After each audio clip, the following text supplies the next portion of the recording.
This conference will now be recorded. Maybe while you're sleeping. No. I'm going to call this meeting May 22nd to order. All council members are present, and we'll stand for the Pledge of Allegiance. Pledge allegiance to the flag of the United States of America and to the republic for which it stands, one nation, under God, indivisible, with liberty and justice for all.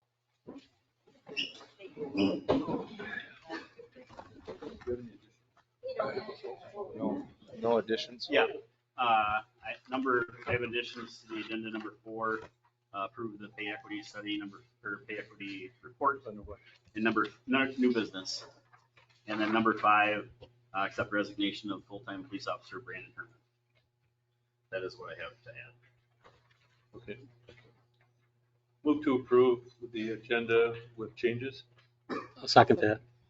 I have a motion by Lauren and a second by Jason to accept the agenda with the additions. All in favor say aye. Aye. All opposed? Pass. All right, we'll move down to Lance Lovering. Oh, you got No, consent. consent Oh, agenda. consent. Oh, I didn't see that. Sorry. I wrote it. Move to approve. I'll second it.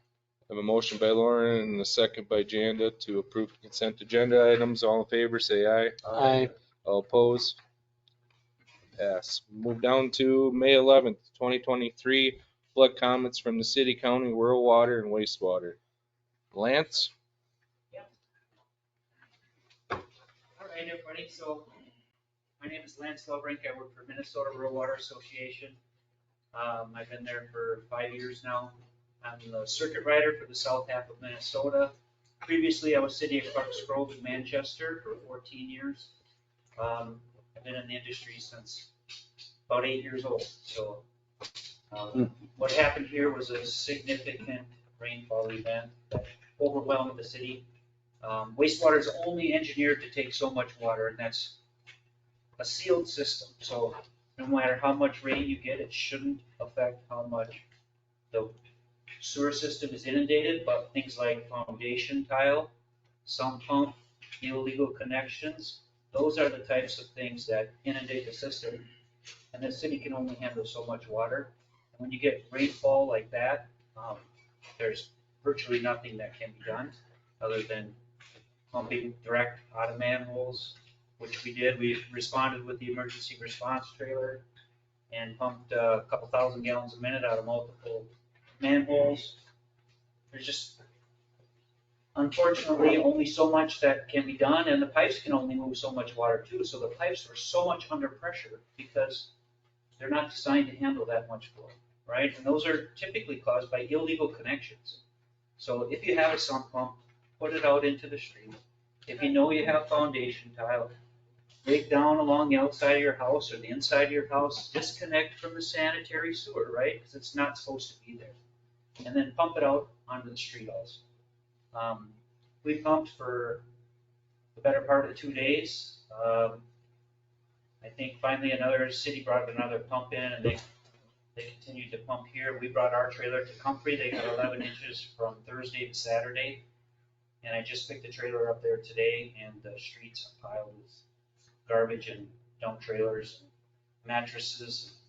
So don't feel alone, okay? This does happen. It's a terrible event, and I'm very sorry that it did.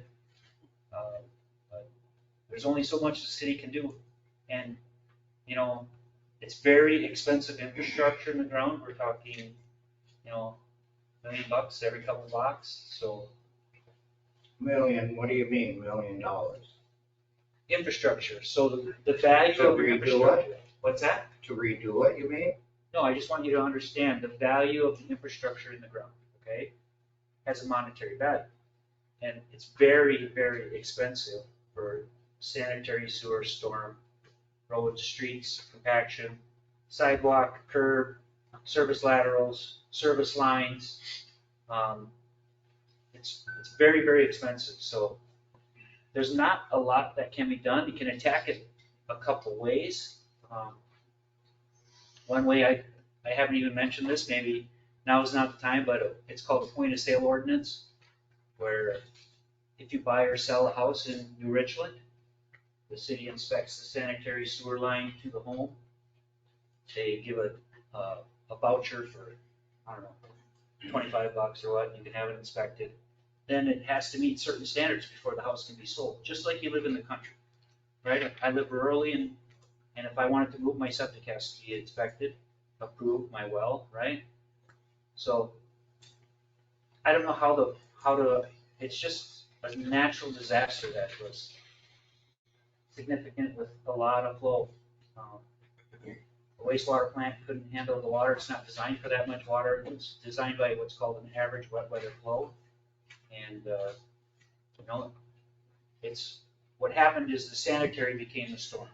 A storm sewer is supposed to handle the surcharge of the rain on the surface, right? Which is really difficult to capture. That's why farm drainage fields stand so full of water all the time, is because they're designed at a drainage coefficient to take it out of the subsurface and not the surface, right? To keep the soil dry. So when you get these significant rain events, farm fields, hardly anything is built for storm events other than the storm sewer. But if your creek is underwater, the storm sewer doesn't do much either. Then your grounds become saturated, and it just amplifies and amplifies and amplifies. Can I ask a question? Sure. How deep are the storm drains, and do they need to be dredged out with the slush that accumulates in them? I'm not familiar with the storm drains. I would say no matter how big your storm drains were, the river was under. And, so the river was so high that there's nowhere for storm water to go. And the other problem that amplifies is the more that's put in up in the hills, hurts the people in the low, right? So the people on top of the hill get rid of their water the quickest. Who suffers? I got it all in my basement. It's a terrible situation. Would it have been as severe if at any point we finally cleaned out that darn ditch? Dredged it out, they quit east of town a few years back. So now we have more volume coming through. And none of the volume can go into it. That's not his Yeah, that's not my specialty. department. That's ditch committee, I county mean, commissioners, things like that. Some of it go in that direction instead of towards our drains, Okay, that isn't my department. But everything amplified on each other. So there's no catch-all in all of this, but that I'm sure somebody else is here to handle that portion of that question. But I can talk about storm sewer, sanitary sewer, sump pumps, foundation tiles, one-way flow valves, one-way control valves, the flow valves. In your drains? Yeah. In your, like a backflow valve? backflow valve. Yeah, that's. Yeah, homeowners can put those in. I don't think there's any ruling against that. Yeah, The only problem is, if you have water coming in saturated soils into your house, through the basement wall, leakage, ground surface runoff, and popping up around appurtenances that go through the cement, because you're pressurizing, the groundwater is so high that it's just squirting up everything. Then pretty soon, if you're not flowing, you got to know that medium of where you would be flowing and where you're not. So it's a game of checking elevations with your control valve. So, one trick I have for everybody is, I can't remember if the floor drains are 1.25 inches or 1.5 inches, but if you take a piece of PVC that's 3 or 4 feet tall and put some tape on it or whatever and just tap it into that floor drain on the top so it makes a sealing surface. Now you just raised how high the water has to get before it flows out of that PVC, right? To keep things from reversing on you. So just a little something to keep in mind. Thanks, Lance. Thanks, Lance. Is that it? Yeah, for now. Okay. Thanks, Lance. I'll sit here. We'll move on to Doug. All right, thank you. Good evening, everybody. I'm kind of here for the same purpose as Lance here, is to try to answer a few questions, give some information. Who doesn't know me, I'm Doug Christopherson, your county commissioner. I represent your area and all of southern Waseca, southern tier of Waseca. I want to start out because I know there's a lot of questions and a lot of people wondering why the county can't get something done. And we are, the county board is also considered the county ditch authority. So we manage all our ditch systems within the county. So we're not the owners of the ditches, we are the managers of the ditches. All the expenses from the ditches get assessed back to the beneficiaries of the watershed. So there's no levy impact to the county. We're just simply managing these ditches, doing maintenance to them, and then that gets assessed back to the beneficiaries of the ditch. So in a normal situation, when it's not going through a city municipality, in order to make any kind of an improvement on a ditch, it's petitioned by one of the landowners who puts up a bond for the engineering, and it's initiated by the beneficiary. And the reason the ditch authority, if the ditch authority can go in and petition a ditch, but it very limits their ability to pay for it. In order to pay for it, they can't do it with levy money because that's the whole county's money. It's not just that specific area. So in order to make an improvement, you really need that to come outside of the ditch authority. It also limits us on, so we can assess back to the beneficiaries of the ditch if we petition it. Whereas if it's petitioned by the landowner, then it gets distributed amongst the beneficiaries of the area that's being improved. So with that being said, there's still a high degree of interest from the county to see something improved and something done here in town to try to eliminate these issues, right? Doug, is there grants that we could apply for to get help, get funding for that? Yes, I'll go through, I want to go through the steps on what we've done to this time, this date. Okay. But yeah, a lot of these, there are grants and there's getting to be more and more of them, right? Because of climate change, because of, well, there's also COVID, money that has been distributed for infrastructure. And so they're getting more prevalent to apply for, but you got to prepare for applying for them too, right? You can't just apply for the money because we need to fix this. We need to have a plan, right? In order to get that plan, there's money that needs to be put up front to do that. But what I'd like to go through is kind of where we went and where we're trying to go. Back in 2016, Kelly Hunt was our water specialist, and she applied for a water study through New Richland.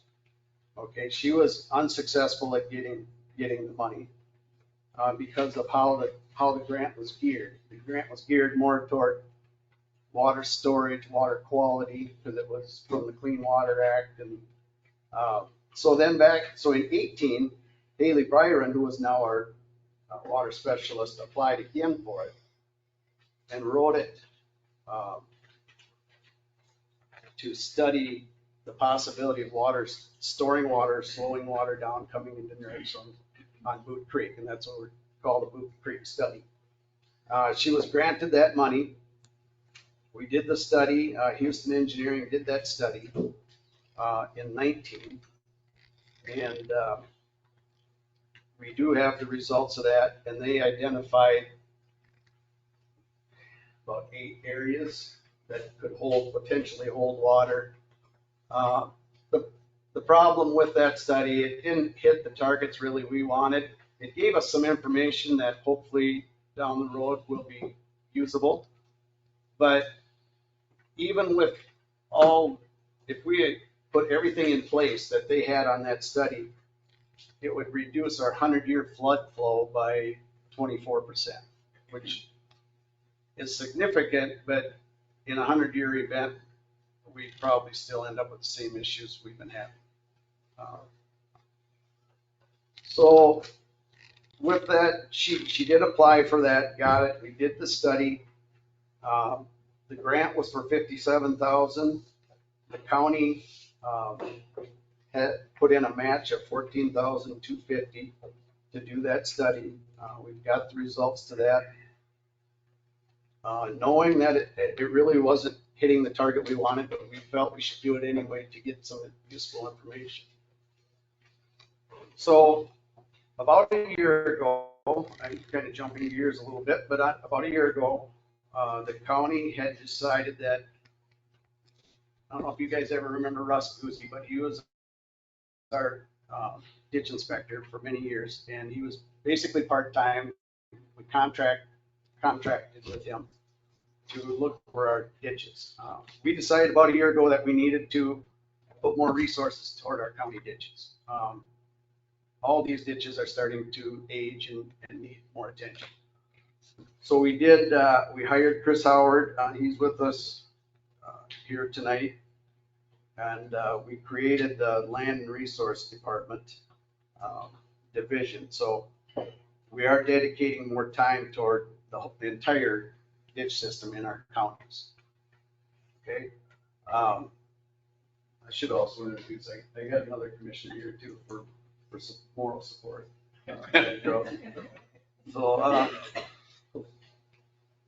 So in March of this year, Chris Howard, myself, Tony, Chad, and a few city staff got together and we talked about the Houston study and what we needed to move forward to apply for these grants, right? What we need a plan. We need something that we know will work or mitigate the flooding that we're after. So we ordered Houston Engineering to give us a budget and a scope of project on a complete hydraulic study through town. And that's from 30 on the east side of town all the way through town to the west, where the water crosses 30 again on the west side. So we got that back just last Friday. So we haven't analyzed it completely, and we will be getting together and meeting about how we can get that study on the ground as soon as possible. There's some options at the county. I've talked to our administrator up there with, when we were given ARPA money, percentages of that was, you know, they wanted us to spend certain percentages on infrastructure and certain percentages on water quality. And so we are discussing how we can partner with the city on getting that study addressed and paid for. Because that study, we feel, will give us the detailed numbers and plan where we can start applying for some money. So Go ahead. who is responsible to put the culverts in, like say behind the meat market and around? Is it the county or the city? Well, Be honest with me, because we're good friends. yeah, I'm just gonna ask that question. yeah, it's they were put in, the time they were put in for a certain coefficient. And in order There should to, be a little creek. in order to upsize them is considered an improvement. So in order to get that improvement, it would need to be initiated by the city, to improve the ditch. The tricky part is because they are the beneficiaries, right? You guys don't feel like you benefited from the ditch a week ago, but 99%. I haven't since 2010. Right, but 99% of the time, the ditch is benefiting the town by getting rid of the stormwater, and you are benefiting from it. It's these extreme events where we're having trouble, right? So in order to upsize that, normally would be considered an improvement. But we're talking about flood mitigation. So that's where I think things could change a little bit. When we're not talking about an improvement of the ditch. We are talking about improvement, but we're also talking about flood mitigation. But it's difficult to just upsize a culvert because most of our water grants and money available is to slow water down, not speed it up, because that's the big push is we don't want more sediment down in the Mississippi River and the Minnesota River, and we have special interest groups that are fighting those types of improvements. So you've got the DNR, you've got the special interest, you've got all those people fighting you not to speed up water, but more to slow it down. And that's where a lot of this culvert replacement runs into problems. Doug, does that plan that you're talking about address certain areas? Like I remember they were having in that plan that they wanted to put certain type of dams to slow that water down. And then also some of these culverts in town and the way the ditch runs through here. Does that address certain areas in that plan? Or is it just looked at it and figured out some information? Well, no, we haven't gotten the plan itself. This was a budget to do the plan. Okay. But in that plan, it's a complete hydraulic study through town so that they can pinpoint where the areas are that. Okay. And they're going to give us alternatives, and there may be alternatives in there as far as you need to acquire land and move people. So the alternatives could be built upon flow or costs? Right. And each alternative was supposed to have an estimated cost to it. Okay. What warrants, you got your flood mitigation and then you have improvement. How often does an event have to happen where it's considered an improvement and not flood mitigation? It happens every 4 or 5 years. Is there something where that would fall in where this maybe wouldn't be called an improvement? I don't know. Just ask. Not a good answer. Or like a special circumstance. This being the third event, significant event in 13 years. We obviously have been in the news, and we definitely have flooding issues through town. So I'm just wondering if it would fall underneath an improvement now instead of a flood mitigation. So it happens often. Someone will have to look and see what the criteria is for that. yeah, when we go to applying for these grants, once we get this hydraulic study, it's going to be for flood mitigation, is what we're going to, because in my mind, that's going to give us more relief to special interest groups and DNR saying, no, you got to slow the water down. Well, you can't slow the water down through here, and we got to deal with the flooding.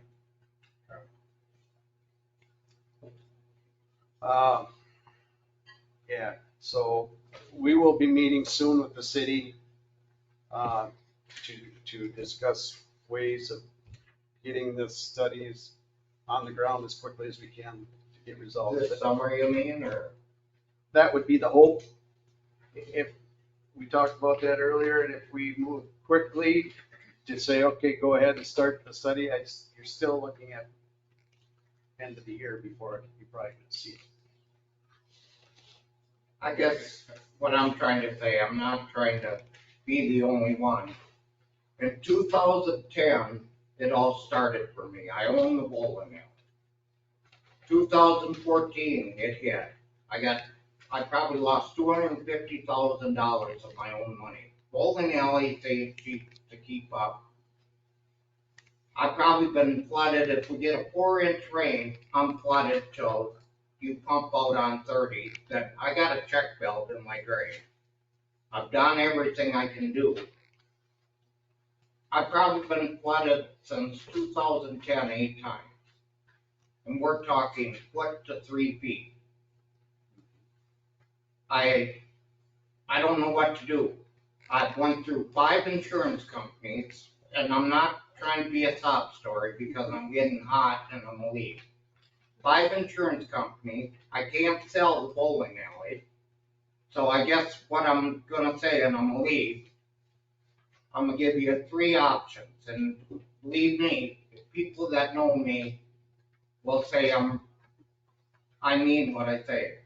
Get some kind of study by this fall, or buy me out, or I'm gonna have to go to a lawyer. I've spent my life savings, because I've been here 29 years, and I live here now, and I work at the golf course 12 hours a day. Honest to God, people, I can't do it anymore. I'm 69 years old. I can't sell my retirement, so I'm giving you that option, and believe me, I will get a lawyer. Thank you. I agree. So is one of the things in that hydraulic study going to be, I understand it will make the water move faster, but cleaning out the ditch. Yeah, now, I don't think it's ever been cleaned out, or if it is, it's way back. So we're gonna let Doug finish and then we're gonna let Chris talk and then we're gonna open it up to the public. Otherwise, we're gonna be here all night. well, yeah. So, yeah, you can answer that. All right, I've covered most of what I wanted to cover, other than, I wanted to close with a few comments, I know it's frustrating and, Richland has a couple different issues. We definitely have water coming through town that we need to control. We have I&I in our systems that Lance just discussed that need to be addressed. But I guess no fix in town is a $500,000 fix. It's millions of dollars to fix it. So we have to do the studies and we have to be sure that what we do, I could stand here and say, I have a darn good idea what would really help. But until we have the studies and the show that this dollar spent is going to give us this results, that's what we need to do. And I know I don't want to stand up here and try to say why we're not further along in this process. I wish we were. When I was elected in 2017, it was a priority of mine to get something done here. And believe me, I feel like I'm just a little bit of I failed a little bit. So we're gonna work hard and we're gonna work together and see what we can get done here. So thank you guys.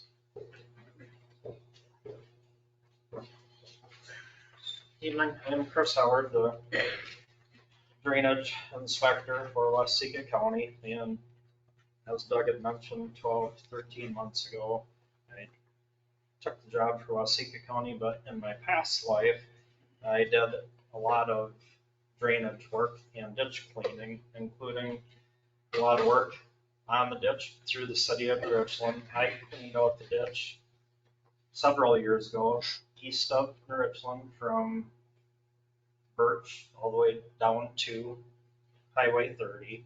So that has been cleaned. We did some miscellaneous maintenance work through town at that time, and we finished cleaning JD6 from the east edge of town up most of the way up to the end. We didn't clean all of JD6. There has been maintenance work done on it. And the frustration in all of this is that, just picking some numbers to try and give people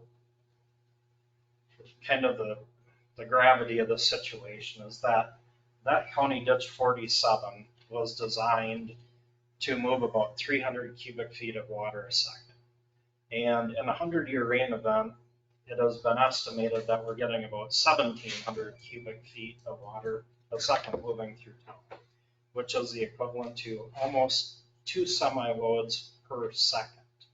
And there is just nothing that we have that is engineered to take that kind of water. I went through and I've looked through the drainage records from County Ditch 47 and Joint County Ditch 6 from when they were petitioned in the early 1970s. And in the commissioner's minutes and the ditch records, there is complaints and issues back in the early 70s of the high school flooding and other residences flooding. This is not a new problem, but it's happening with more frequency and, more dire circumstances. As Doug pointed out, the first pest management practices study that we had done laid out a plan to put dikes in the ditch out east of town and create water storage capacity. And a lot of that came to the tune of, somewhere between $5 and $7 million. $5 to $7 million that would improve water quality, but would only reduce our peak flows by 24%. Now, when you take 1,700 cubic feet a second and take 24% off of that, that's still over 1,000 cubic feet a second, which is 3 times what the ditch was designed to carry. So, our idea of this cursory hydraulic study was to take 2 points that we can control. We don't have water that, at this point yet, that comes over Highway 30. It has came over Highway 13, but hasn't came over Highway 30. And so we should be able to estimate how much water enters through Highway 30, and then they work downhill. And they say, we have this much water that we're dealing with at Highway 30, how do we get it out of town? And, you guys had asked about who is responsible for culverts. And any county ditch system, if there is a culvert that is in a road, the road authority is responsible for that culvert, whether that be a township road, a county road, or a city street. Whoever the road authority is responsible for that culvert. If they're private ditch crossings in the middle of the ditch, meaning to get from one side of the ditch to the other, those are typically part of the ditch system, and those are assessed and paid for by all. But the culverts that are in the roads and the state aid roads are usually the responsibility of the road authority. And so if a city or a county or a township wants to upsize a pipe through a road, there is a series of events. They have to petition, like Doug had mentioned, and bring that petition to the board, to the drainage authority, and there has to be some engineering or studies behind it. They put a larger culvert through County Road 51 in the early 90s, and there is ditch records showing that the county highway engineer did a regression study to figure out how big of a culvert that they would need to pass the water through the road without jeopardizing the road. And, that engineering was done, presented to the county board, and the county board allowed them to put the oversized culvert in. Much like what needs to happen in town here. But with that being said, we've debated whether, this is an improvement or it's flood mitigation. And something that we all need to take into consideration is that whenever we move water fast, we fix the city of Richland and we build it so that there is no flooding in the city of Richland. Meaning that we're passing all of this water through town. Where does that water go? It goes to St. Clair. It goes to Mankato. So we fix a problem here, and if we don't do anything to store or hold any of that water, it just makes it that much worse for the next community down the line. And so whenever we talk about doing an improvement, we have to have the engineering behind it to say that we're not going to make this problem that much worse for the people downstream. And that is, in a roundabout way, kind of how we've all landed here, is that everyone has the right to use the ditch, and everyone has the right to tile in, run storm sewers in, contribute to it, and we all pay for it. And we're just putting more into it than I can handle, and we're getting significant rain events that we haven't seen in the past. And so when you start getting 10, 12, 16-inch rainfalls in a matter of 2 or 3 days, there is nothing in this world that is engineered to take that. And, we want to try, but it is a struggle. And it's a problem that takes a long time and a lot of frustration to get on top of. I've got a question then. Yeah. Being that I shouldn't say just finished, but had a meeting on the one watershed, one plan for the sewer watershed plan, then wouldn't we be able to go to them and say, we want you guys to do the same thing so that we can slow it down once it gets out of town, that it doesn't go into other towns? Are they addressing that with that one watershed plan? I'll let Larry speak to that. One watershed, one plan hasn't been actually adopted and set in motion yet in the county. We're still working, or Soil and Water in the county is still working through that. And, there will be tools hopefully there to help in some of these practices. What would it take to get them to go? Like kick them in the butt a little bit, Because we're a benefit of that, plus other people are a benefit of that making it work, the one watershed plan. Right. But, even if, and I need to be clear that if one watershed, one plan wants to do something in the county ditch, that still has to be approved by the ditch authority. Gotcha. Everything that is done within the ditch has to come through a ditch authority. And so, if we have Ducks Unlimited, we have other, many different groups that want to do things around the county drainage ditch, whether they're wetland restorations, dams, dikes, levees, all of that stuff has to be voted through your county board. In your estimation of history of what they've done and been asked for, how many have been turned down? As far as Like a plan to have something done. Like if we came to them with a plan and we had the hydraulic study and all that stuff, would the county turn us down? To the county ditch authority?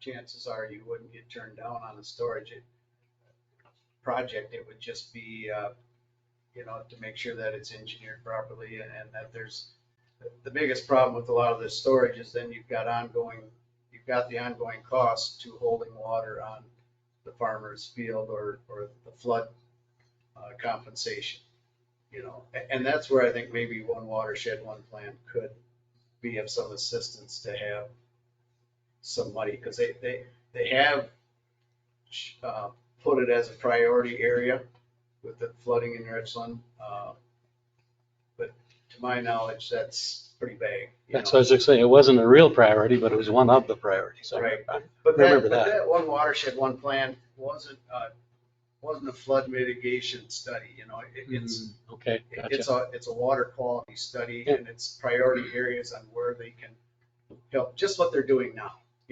Soil and Water are doing the exact same things, but now they're putting it all into a one watershed, one plan package. Okay. Thank you. I guess if anyone has any questions, I would answer what I can. Otherwise, I thank you for your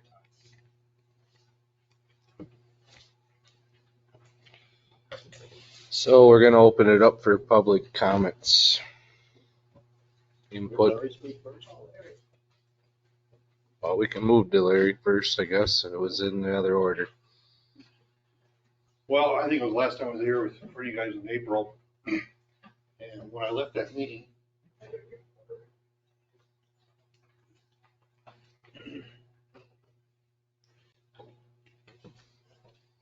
I had questions. I needed verification because Tony, you said we needed to do $100,000 hydrology I study. said 50 to 100,000 was our initial estimate.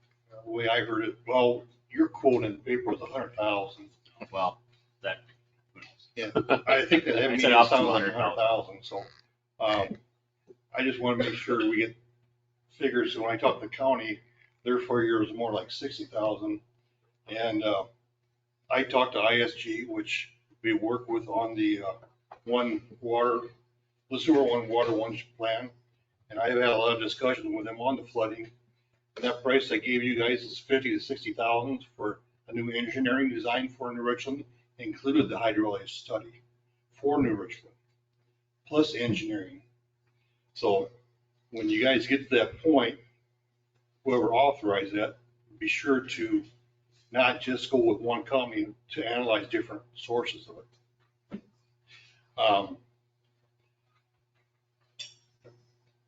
But I was kind of curious at that meeting, the public meeting, when I asked Jason 2 days after the paper came out with a quote in there, why Jason said he didn't know what that study was for.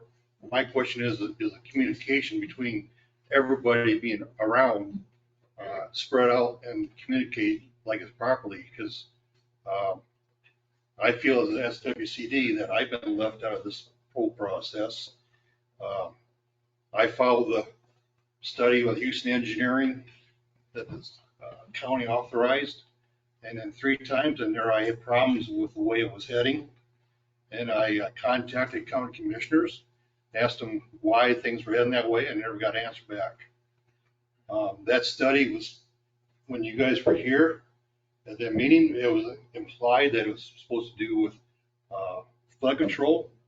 But when it came down to the very end, your staffing, when we went into that study, said that study was geared for water quality. Now, you cannot utilize BMPs for flood control. BMPs are built for water quality. They're built shallow for water quality, and they hold water year round for water quality. And I have told my own staff, I've been writing them on this, that they want to use a BMP for flood control. BMPs are not built for the capacity to handle flood controls. So we got to quit thinking about BMPs, which the other study was, which failed in addressing the issue. And we got to address the issue of the proper rainfall event.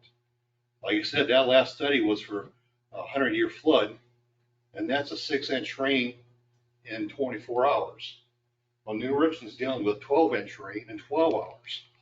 And that's a 500-year flood. Well, it doesn't matter how many years, but that's what we got to go on. But I found out now the reason they didn't do that is because we don't have an official rain meter in New Richland to document the 12 inches in 12 hours. Well, whoever does the next study, we better make sure we get past these technical things that hold us back on getting it done properly. Because I got a high water mark at Paul Stennis' out there where the water was in 2016 when this Highway 30 was diked up and backed into Paul Stennis' and flooded him out. There's high water mark out there. If they want documentation where the water holding capacity has to be done. I've been on one watershed. I've been over 30 meetings on it. We finalized one watershed, and it's been approved by the counties, and it's going to Bowser right now, state agency, to finalize it. We should have that finalized by, we're talking June now. They got to do a 90-day, safely say January 1st. There are questions about the one watershed having money for dredging and sizing culverts out. We can't do that in one watershed. We're not set up on our parameters for that. the one watershed is basically on water quality, but we have it in there that one of our priorities is flood control. And there's a new state program out there for water holding capacities. And which means we could put a water holding capacity on the east side of 13 over here and slow the water down, make sure it doesn't come over 13. That's gonna be the key, is keep it off of 13. Then in town, then we gotta readjust it. Now, there's state funds in that, we can go through right to the state for the water storage structure, or we can go to One Water. I would prefer to go right to the state and leave that One Water money available for other projects, but we can do that. This can be a costly thing. I don't know what we're gonna get in grants, but I'm pretty sure we're gonna have to go to the state legislature and get money for it. And we can do that. Other towns do it, we can do it. As far as you guys, houses are backing up in town, I hope this next engineering study addresses that problem, because the storm sewers dump into the creek at the bridges. Now, anybody knows Pascal's hydraulic law is, you got more pressure in that bridge and that culvert from the water coming down upstream into that running full. That pressure is going to be higher pressure than what the storm water is coming in from the residences. That's why it's getting backed up. That's Pascal's law. Any engineer should know that.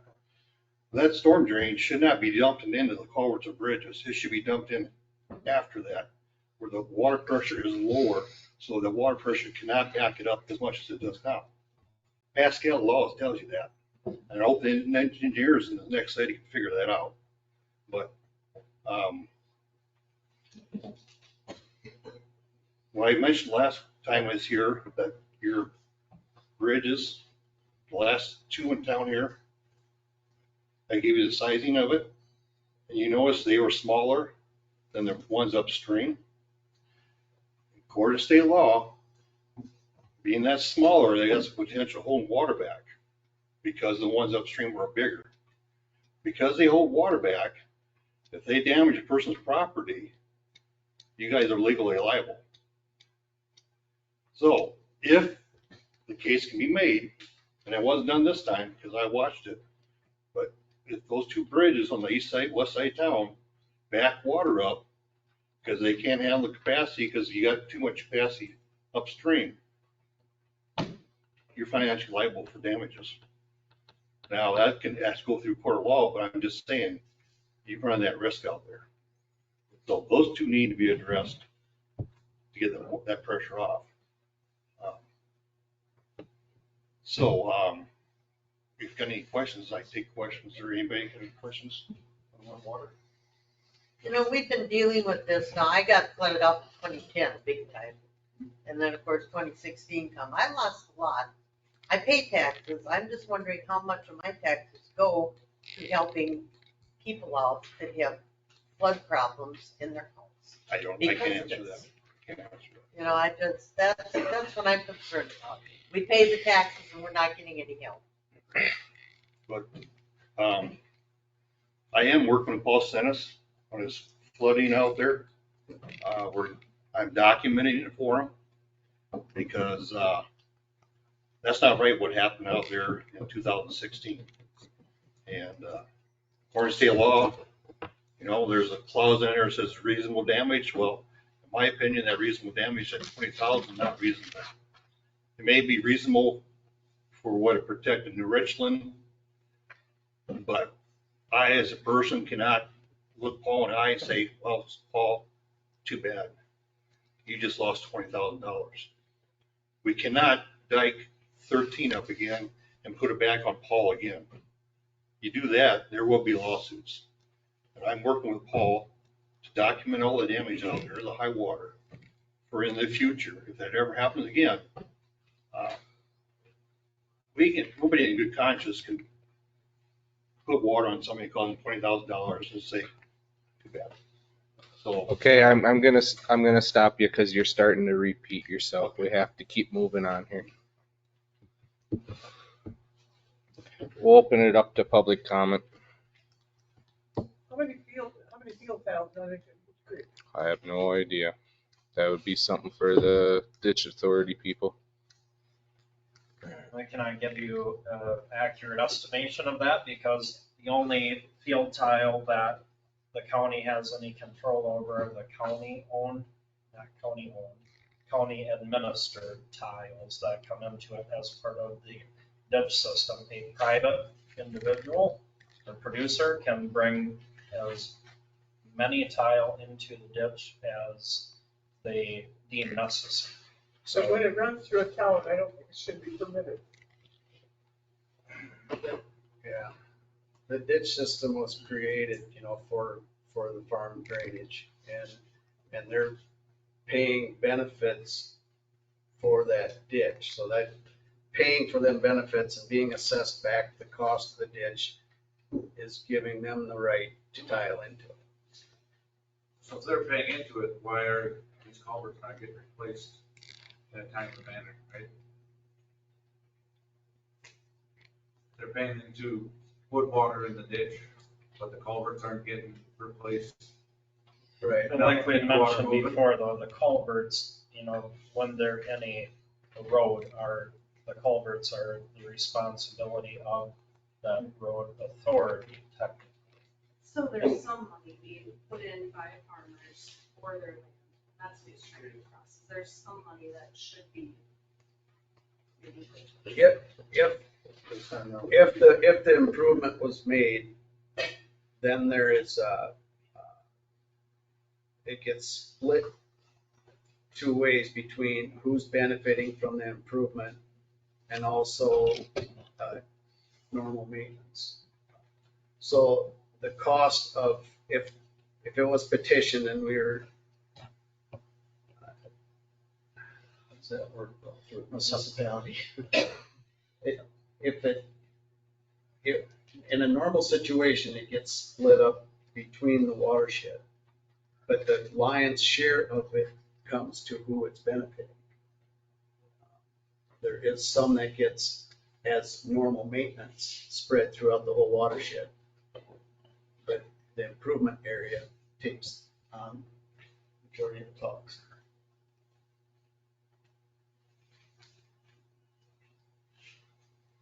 The engineers that have been, are aware of this, the engineers that have been aware of this, do they have any input on what could possibly be done? Yeah, we expect to get a very detailed report on alternative solutions. So, but are you saying whether they can actually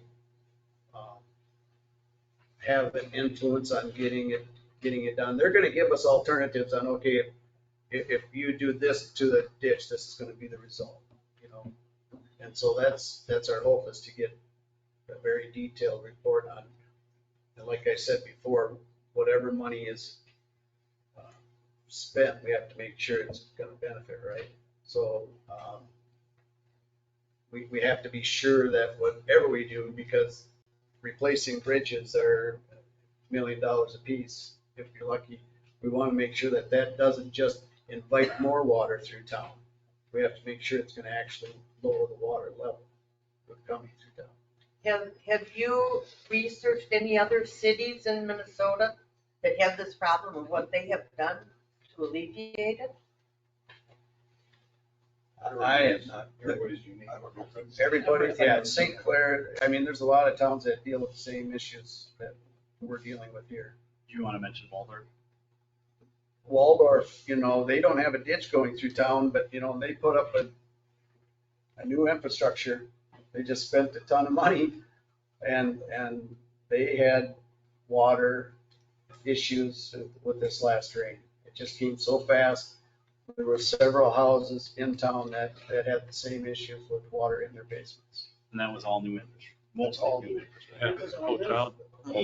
I got a question for Tony about this. Kind of just as a plan to maybe alleviate what some of the questions they have, addressing the Houston plan as far as, and I'm not well aware of all the bridges that are in town on the roads, but you're saying that we're responsible for them. What if we went to that study they made and they said, yes, we need to have this, this, and this, and it's gonna cost us this. And then we go out and say, okay, if we have that bid, what's it gonna cost the taxpayers to be able to fix every bridge that needs to be fixed in town? Because then that may at least start the getting a plan for the water to go through the way it should. That's what's important about this study. And we literally got it Friday. So Okay. I haven't hardly had a chance to review it. Chris hasn't. Chris probably knows more about it than anybody with Houston. But am I asking something But that's not? No, our hopeful plan is like Doug said, they say you can do this, this, or this. And that option may not be to increase the size of the culvert. It may increase this culvert and add a storage holding area, or it may do all of them, or it may not do anything and put something downstream. That's why we have to have that plan before, because like Doug said, we don't want to replace a bridge at $1.2 million or whatever it costs, and then it did nothing. You know, we have to have. Correct. It would have been better to spend it where it was affecting the problem. Kind of the main scope of the plan is to outline if improvements can be made to get the water through town faster, and what those are, what it would take to do that. You know, other alternatives is what other structures could be protected in town by flood walls, dikes, levees, things like that. And there are probably going to be structures or homes in town that, you know, may not be, that they may be cost prohibitive to protect, and we don't know. I mean, there may be a home or a business or a couple of them that they say we cannot find a solution to it, and they may have to relocate, and you know, it may have to be bought out. You know, that is, you know, that those are the things that they're looking at, is, you know, what can be protected, what can be improved.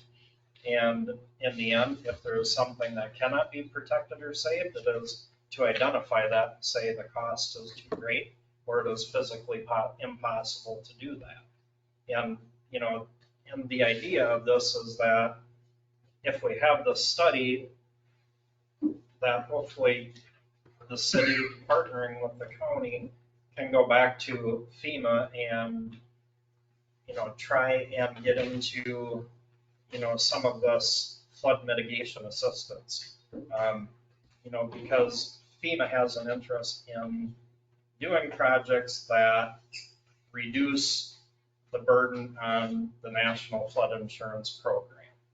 And so they want to partner with communities to do that. As in Richland, I understand, is enrolled in National Flood Insurance. And so they're, you know, they're like any other business that, you know, they would rather try and spend money to reduce risk against claim and personal loss rather than just keep repeating this process.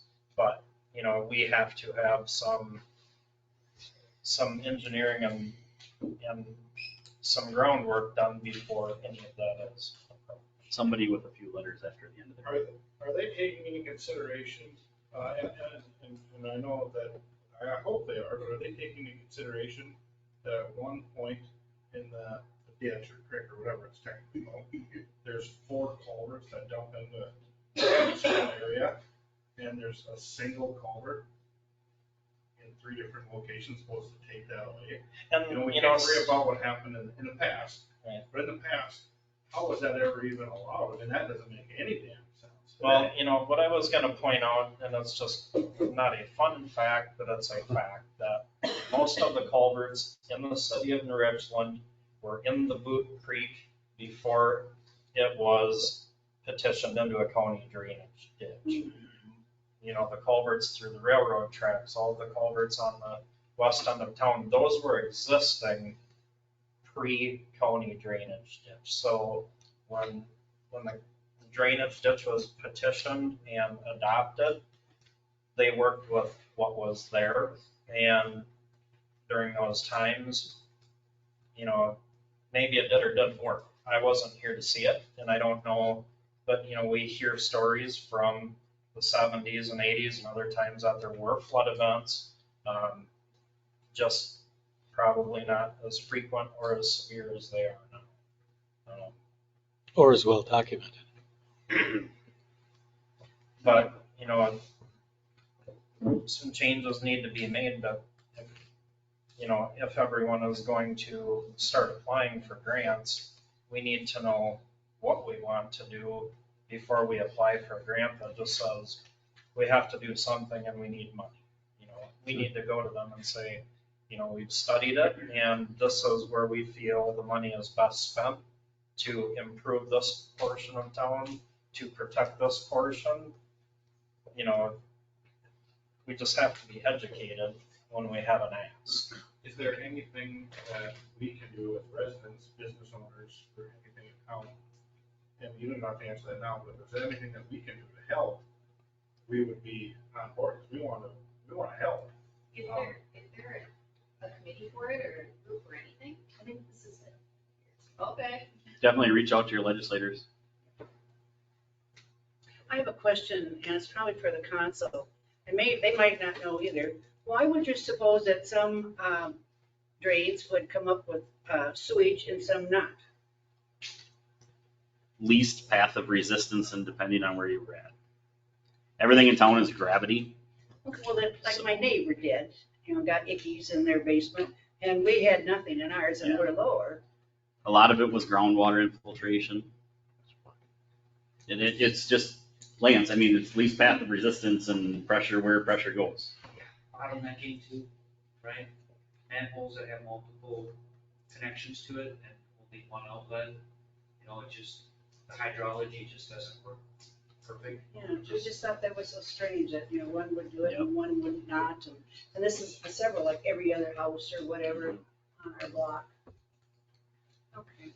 If I'm not mistaken, when Waseca has a significant rain event, aren't they allowed to dump into Clear Lake to take the pressure off their They treatment? bypass. Oh, how can they do that? That's DNR. I mean, It's through the MPCA, Minnesota. Yeah, we did too. We did too. allows them to do that? We dumped straight into the creek. We do dump into the creek. Yep. Health and safety comes first, I understand that. okay? Duty officer was called so we could make a release into the, regular water. So into the creek system with raw sewage, which is 99.9% water anyways, but then you add a storm onto it, it's 99.99% water. You know what I mean? Seemed like that Really, was really going right into the bottleneck also. What's that? It seemed like that was going right into the bottleneck also. What we released? Right. Yeah, That's us, like that's where the bottleneck is.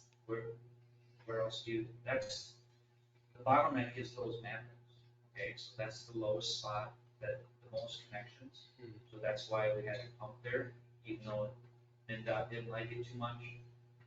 You know, they wanted us out of there pretty bad, but we kind of stood our ground. Not tell everybody that. That's good, but those are the most effective places.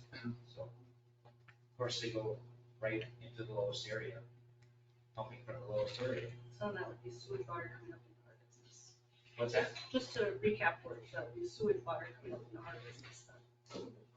Because it's sewage water coming out of the sewer into the creek coming up into our business. Yes, health and safety comes first for the Well, we majority. have a lot of health and safety we're worried about too, as a processing facility.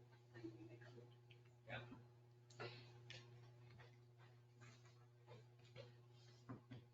Just everybody trying to do the best they can, right? Thank you. Could we maybe just form a group? I don't know that we'll get any farther than the groups that already started, but maybe you could let us know what legislators reach out to, that'd be super helpful. I don't have it in front of me, but I can definitely post who our local legislators are. Good. Yep. Yeah, and I guess I would add to that, once this study is in our hands and we have a good plan, you could count on, I mean, we go up and visit our legislators and I will present it and do the best I can. I've got a question and a comment that's probably not going to hit very good note, but when Larry said the part about where if we don't do something, we could be held liable for it. When you were telling us that a farmer has any right to put as many tiles into that drainage ditch as he wants, aren't they also on the same flip side responsible for the damage that causes also? I don't believe that anybody found that it was, I don't think it's in the state statute. It doesn't, but you know, with that being said, all need to be cautious because when we, you know, for a city of New Richland, when we build a new subdivision and we enter a new storm drain from a new subdivision. That's just like a new farmer. That's just like a farm. Yep. So I mean, Yep. we all have to be careful about throwing rocks on a glass house. Correct. And then, you know, everybody thinks that when a farmer tiles out, that water is, when it hits the ground, is in the ditch downstream. There's a time delay when that water hits the field. It's got to penetrate the soil structure, hit the tile line, and then come down. Mm-hmm. This water that's come down with these last rains, and the one the problem is come so fast, it's coming down faster than the water gets to the field. It was runoff, basically. And it's all runoff. But it really was, the time delay on the tile wasn't affecting these Okay. peak runoffs that were on. That makes sense. That makes sense. I have a question for the city council. You know, we had the big flood in 2010 and again in 2016. And have there been any advancements made since those floods, or are we all just talking about it and trying to decide what to do? You got to come up with the funding. That's half the battle. And we just heard it from Doug. We have to get the funding to do the study. Nobody wants their taxes to go up. And They're if you, pretty high right now, yeah. well, you add that more study onto that, somebody's got to pay for it. All of us will have to pay for it. Well, a lot of people are losing a lot of property when their houses flood, I'm not arguing with you. you know, so. Tony brought up a good point that, you know, we need to talk to our state legislators. I know that, you know, the city council changes year after year. You guys weren't on there, or maybe weren't when 16 happened, so you can't be held accountable for what did happen back then. But has the city council ever approached the state legislative about this, or is this all back on the business owners and homeowners? Or can we do it? How can we do it? No, I don't think there's been any active participation. I'm just gonna speak from my time on the city council previously, and then just in the last 5 years since I've worked for the city of New Richland. I don't believe there's been any active part from our, not even our necessarily our council, but even our city staff to go talk to those people, like when they have those days up at the Capitol where you can go talk to your legislators. And I don't know if it was just staff time or whatever, or maybe we relied a little too much on the county commissioners or anything like that, but. We have. Yeah. We reached out to Penny, I believe her name wasn't, Peggy. Yeah, And asked Peggy, what to yep. do, yep, and Yep. tried to. Yeah, ultimately. She said it had to start with the city council, is what she told us, so we got stopped in our tracks. Oh, yeah, ultimately, the money that we're getting for LGA and everything else is coming from the state legislature. So if they lighten that load, then obviously we have to pay for more. If they give us more money, then we can pay for more and reduce the tax base and things like that. And you're right, we need to be putting more pressure on those people. That's one reason I bring it up, Yep. because talking to the state legislators we have, and they Yep. told us, this is what needs to happen, and we were skipping too many steps by talking to them. Yep. They basically said, don't talk to us, do this. And Yeah. that's- We'd appreciate more pressure coming from you guys on it. Yeah, absolutely. And I think the most important thing that I can get passed along to everybody that's here is that Commissioner Christopherson and Chris and Commissioner Krause and everybody else that's around, we've been very good at communicating together, working through this process since it was just started again. And I'm not going to argue that something probably should have been done in 16 or 10 or whatever, but as you heard from Commissioner Christopherson, there has been steps that have been going. It's just not exactly as fast as we'd like it to go. But I will tell you that going forward, the communication is going to be much better between all of our agencies, and we're going to continue those conversations. Our next step is to actually meet just the county and the city together to just go over the study so that we know what it is about and talk about some things. And then our hope is to have community meetings to at least share what's happening and the progress that we're making on this so that it's more open and honest.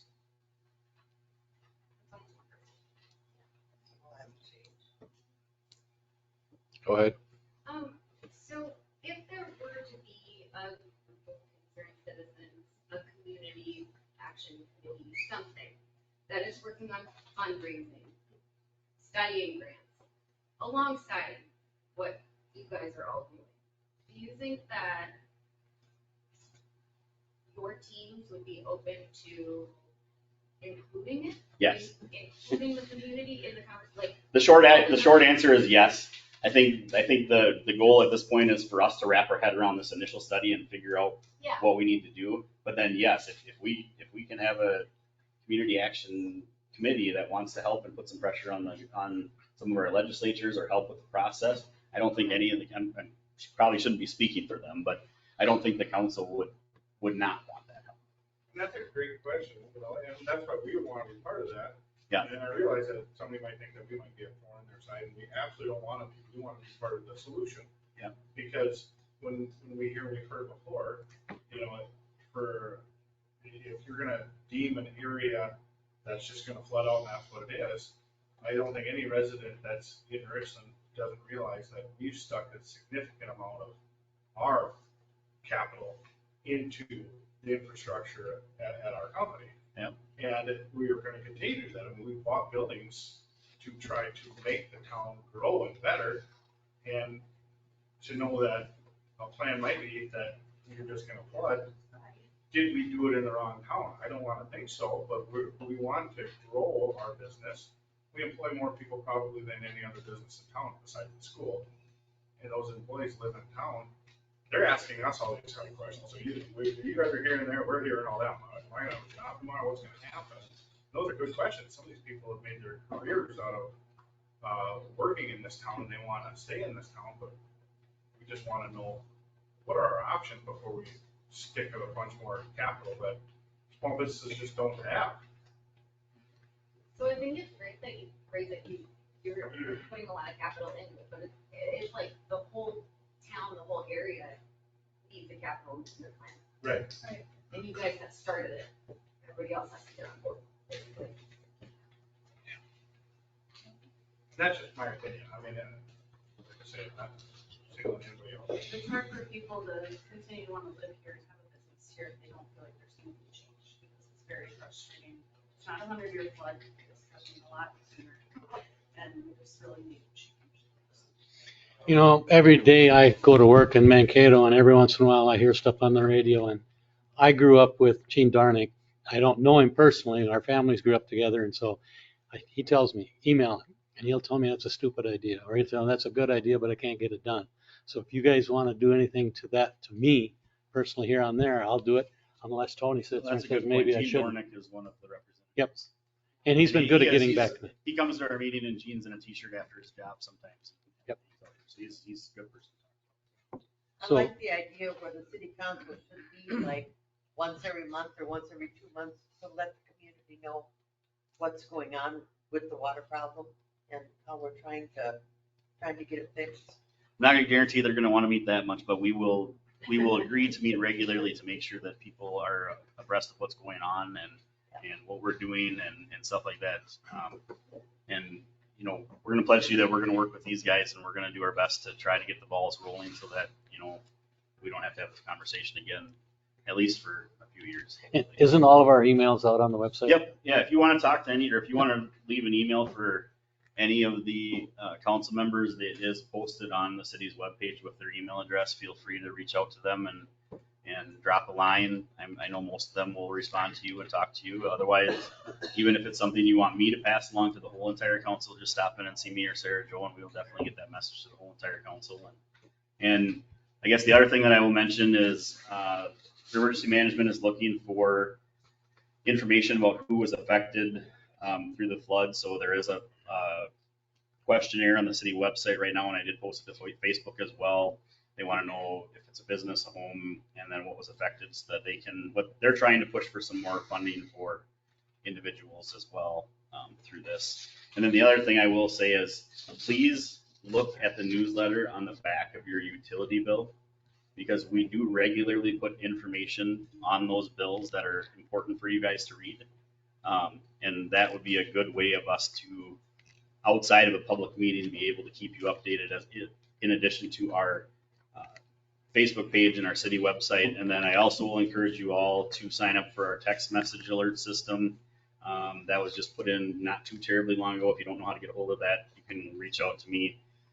We will push alerts like we did for this flood event, and as well as winter parking, anything that's important, water shutoffs, things like that, to keep you guys informed as much as possible. If I bring my phone up here, will you? I will help you. I'm not very good at that. Yeah, I'll help you. And to make sure that you tell others too that are not here, that we have that on the website, and so that we're. Our hope is that if we have to shut water in a portion of town down because we have to fix a hole in the road or something like that, that we try to give you as much notice as possible. And because we know that, there's some generations that don't have Facebook. We know there's some that don't read the paper, some that don't, so we're trying to get as many options open to transfer that information. Is there any other public comments? I just arranged for my water bill to be paid out of my checking account at the bank over here. Okay. So I won't get that bill. So what? No, you still will get a bill in the mail. You do. Still get a bill? I believe. It'll just show that it's paid. No, it'll show. No. Oh, yeah. You get a bill. If you did choose the Well, you get the information on We don't do anything electronic. what's being taken out of your account. Come see me, and we'll figure it out.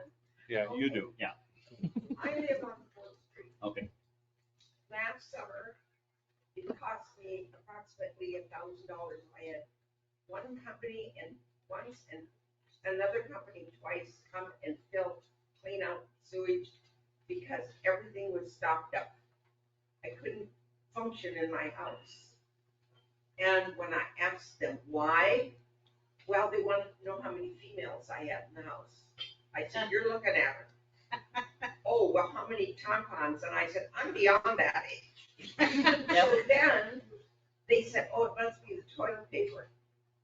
By the grace of God, I was sitting in front of my toilet paper. I stood up, held it out to him, and he said, oh, that should work. So they could not tell me why that sewage was blocked up every time. I think it's the city. I'm sorry. So my thing to tell you is that if anybody has a private jetting service to come take care of anything, please call us at that same time so that we can send our wastewater people down as well, and we can figure out where that problem is coming from. Because if it is, yeah. So, but just definitely call, because that way Shell, this is Shell right here from People Service, and Shell does a phenomenal job in town, and she has everything documented very well, and she'd be able to help you with those problems and at least tell you where it was. The cameras and the whole thing. Yeah. And I said to him, why? And he said, you have no idea how much business we have in the town of New Richland. There's something wrong with that statement. Yeah. I'm sorry. It just depends on where it's coming from. But that's why if Shell's there. Yeah. What I'm saying. Yeah, we've had the jetters in there all the time, at the same speed. One week do they live? Doing this, doing that. I bet it's clay tile. I even bought a jetting system for my power water. And there's everybody in that quadrant, I've seen the jetter truck sitting in their yard many times. So it all depends on if it's a private line or the city line, and Shell would know what that is. Those roots go along. I live on the corner of Ash and 4th, and that thing that goes down the, help me out, David, is blocked all the time. They gave me a bucket and a pair of gloves one time. I'm 81 years old. Excuse me. I can't be cleaning that out. That's not my job. That's why I pay taxes. The storm sewer backs up there all the time. Something needs to be done. It does, it gets quite deep there. I've seen that a lot. Instead of talking about it, we need action. Is there anything else? I'm gonna close the public session now. We're gonna move on. Resolution 23-11, a resolution assigning an address to a parcel. So this is a resolution assigning an address to the parcel next to the vacant lot next to the care center. So in order to assign it an address, we are the addressing authority. So as you can see here, it'll be 210 Woodland Street East. So moved. I'll second that. I have a motion by Lauren and a second by Jason to assign adopt resolution 23-11. All in favor, say aye. Aye. All opposed? Pass. Pass this down to Tony. Move on to resolution 23-12, resolution extending an emergency declaration. So this is just a resolution extending the emergency declaration that was already issued. And the reason for the extension is we have League of Minnesota Cities coming to inspect a few of our different locations that were at infrastructure and possible damage. So this just extends that so we have the ability to continue to go after emergency management funds. I'll make a motion. I'll second it. I have a motion by Jason and a second by Janda to adopt the resolution 23-12, extending the declaration of emergency. All in favor, say aye. Aye. All opposed? Pass. Move on to Bob. Welcome. Thank you. Thank you. All right, quick down and dirty on the care center report. Our operations for the month of April, our average census was 33, and it's getting down there a little bit, but a lot of our referrals are coming from a long ways away. They're not our local people, and I'm a pretty firm believer we got to keep some space open for the local people. So we're trying to do that. We're trying to maintain a census of 38. I think tomorrow we're going to be at 37. So things are up and down all the time. What that does for us, obviously our financial position, our revenues were a little bit lower in April. The financials weren't complete yet on Friday when I did this, but a prediction is to make greater than $15,000 for the month. Our lower census average and our increased use of agency staffing is part of the problem. But now with college kids, and I think we've got 6 high school girls that have are going through the CNA class in Albert Lea, I think, will help out for the summer months, and that will give us some relief with those agency staffing. So financials look good. We did apply for a couple of grants, the New Richland Area Foundation. We were awarded $3,000. That money will be put toward safety for residents and staff. What we're going to do with that is purchase some equipment, full bed length slings that make it easier on the staff members to help repositioning, and it's safer for the resident because now we're not pushing and pulling on them as much as we used to. So that's a good thing, and a bariatric shower chair. Remember, I've talked about the bariatric piece in the past. This is just the first step into developing that bariatric care in our community. So that was a great thing. And then we were recipients of an employee retention credit. Free money ain't free. So you look at the amount awarded and take away 35% of that, that's what we're probably going to end up with. So less than $1 million, but it looks very good for our community. As was told to me not too long ago, that, you know what, it might cost you 35%, but if you didn't do it, you're not going to get 100% of what you were going to get. So I think we're doing well. We are going to use that in our reserve fund as a result of some information that I received through the long-term care agencies discussing rural Minnesota's use of reserve funds. Many of the small nursing homes in Minnesota do not have a reserve fund. They have nothing. So we're gonna put this in for that specific reason, replenish some of what we have used. So it should be a very good thing. We've got a couple of small projects going on, but nothing too major. It looks like we're gonna try to do some driveway work. And some sewer line repair from this last winter. And that should be about all we have for this summer. Not to talk differently than kind of what's been going on with the rest of the community, but I want to say thank you to the fire department, to Chad, and to Tony for the good communication that they had with us, the monitoring of the water levels that they did. That was fantastic. It helped me maintain calm demeanor at the nursing home so that we could maintain our operations and be prepared to move if we had to, so that it wasn't everybody up in its teeth. And Chad, thank you for clearing that.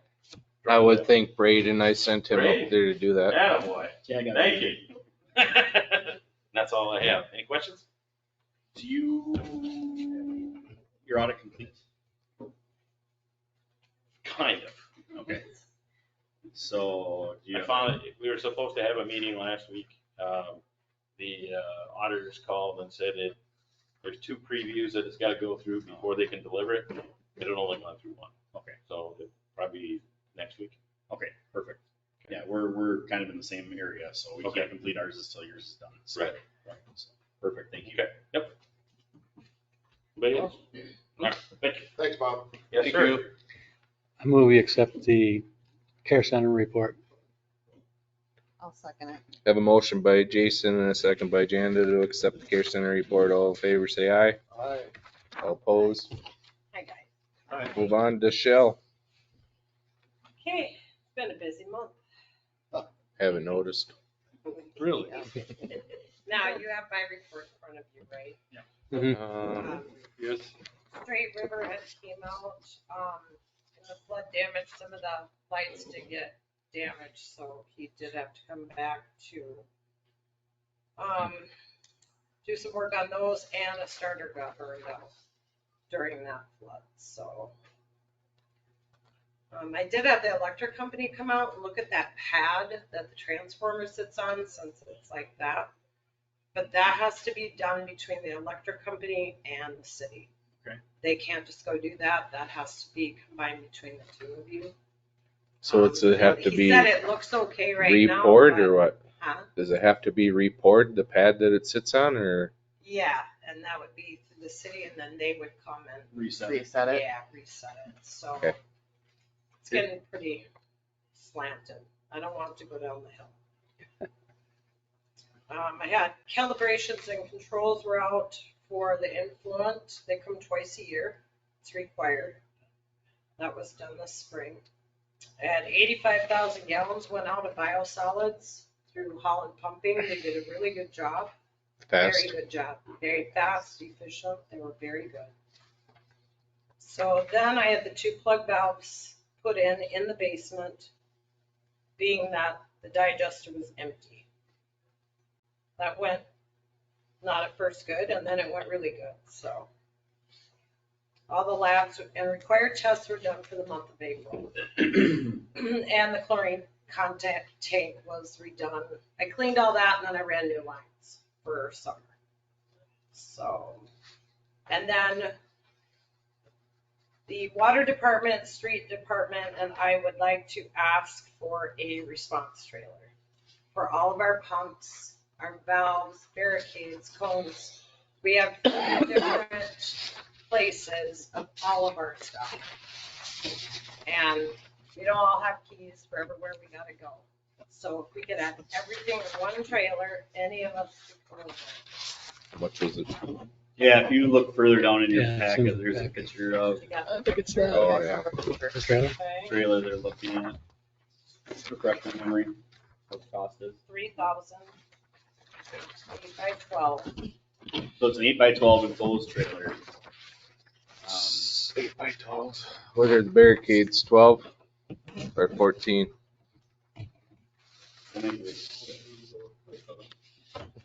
Okay. So Most of our. the only reason I ask is that if you're gonna do it, I would like to see a ladder rack on there for the longer barricades and the longer hard suction hoses.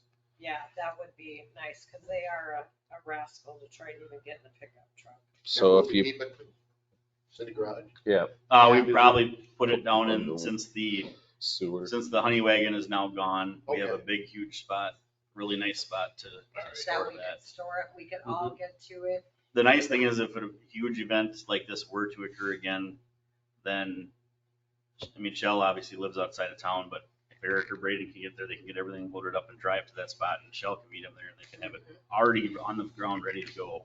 Right. As opposed to trying to find a screwdriver for this or the keys for that, and somebody's got it in their truck or this truck, and then the plan is that all that equipment would stay with that vehicle, and that's the only place that equipment. Makes sense. And by doing it this way, we can split the cost between the sewer funds and the water fund and maintenance. We have that fund. Three-way. Yeah. So it's 3,000 plus I would figure $500 for the ladder racks. Could we Are have the- floodlights? Sure. We don't have any. Let's just do the trailer first, or for now, and then let's talk about that at the next meeting. Okay. To get some ideas. Yeah. Got a motion for that? Yeah, please. I'll make a motion that we get the trailer as, she's got the price on there for it, plus the ladder rack. Second. Have a motion by Jason, a second by Lauren to get the trailer split in 3 different departments plus the ladder racks. All in favor, say aye. Aye. All opposed? Pass.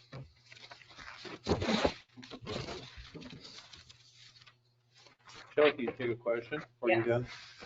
On this page here, if you go down to the very bottom, all of those totals in gallons are significant increases from March to, can you just explain, like, for example, in March 22, it was 3 million, 0.2. In March of 23, it's 8.1 million. What, Yeah, 5 million gallons You difference? won't want to look at this month. Well, no, but just explain this. I would like to know what this is. That's how much water went out of the plant. So your average flow for March of 23 was 8 million gallons that went out. Now, we don't use that, we only use so much at the well. So what we're drinking, Groundwater? Is any of that, INI. is that stormwater? INI, stormwater, What's INI? Explain it. infiltration and inflow. Okay. So it's coming in from everywhere, pipes, sump pumps, everywhere. Broken storms, broken pipes, anywhere it can find, it's gonna come through. That is a lot of water. That's a year's difference though, right? Yeah. But still, in 1 year's difference, it's 5 million gallons. Yep. In 7 days, we had over 12 million gallons during this event. Okay. And all the other numbers are different too. But when you look Yeah, at the, just depends on your precipitation also. I mean, the maximum daily in March of 23 was 790,000. Look at the max in March of 22, it's 146,000. Yeah. We also had more snow this year More too. snow. Yeah, we had a lot more snow. Did we? Yeah, more rain. A lot of Storms. rain. Yeah. Yeah. It's crazy, isn't it? Didn't rain Look much at- in March, did it? Oh, well, we had 100 inches of snow. Yeah. Yeah. Okay. It's all gonna melt somewhere. Yeah, it's crazy how much. It is, I'm just curious because the numbers are so different. So you should bring this back with you next month and look at it. Yeah, I'll make sure that one won't look so bad compared to what's coming. Okay, but I was just curious what, Yeah, because that's the a good numbers are question. so different. So see, that's another way you can tell of how much water we use on a monthly basis coming out of our well, and then how much is going through the plant. So that plant is treating way more than it should be treating. Okay. So It's a lot. Yeah, That's a it's a lot of, I mean, it's a lot of water. that's money, And that's that's chemical money. costs. Yeah, chemicals and costs. operations, electricity. So, yeah. All right, thank you. Yeah, thanks for asking that question. I'll make a motion to accept the wastewater treatment plants. I'll second it. Have a motion by Jason and a second by Jen to accept people service report. All in favor, say aye. Aye. All opposed? Thanks for all your hard work. Thank you. Thanks. Move down to Eric. Hang on, we I got have one more thing one more from thing. Shell. So I wanted to mention that the garden club had their plant sale on Saturday and they had leftover hostas, and I just wanted to have it known that they did donate the leftovers that they had to the city to use out at the treatment plant for areas that are very difficult to mow. So Shell can put them where It will be pretty. it'll help with some of those issues. So I just It'll wanted be pretty. to let them Special know. thank you And to thank the you. county concern. Oh. Here, Yeah. yourself a note. Move down to the street department report.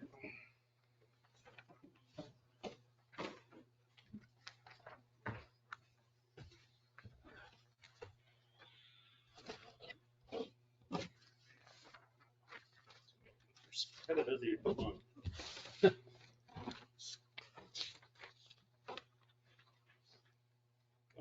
We had a lot of blue cards this month, which is getting up more and more every month.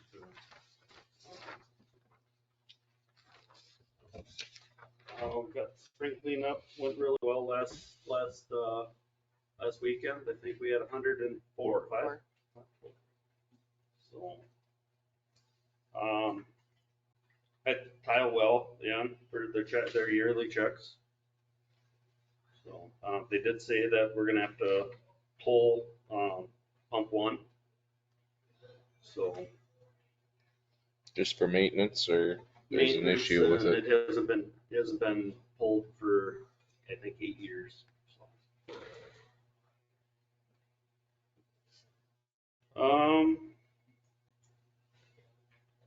Hydrant, painting the hydrants, you were asking that 2 weeks ago. Well, I can't get a hold of them. I will get a hold of them. Okay. But I can't. I've been trying.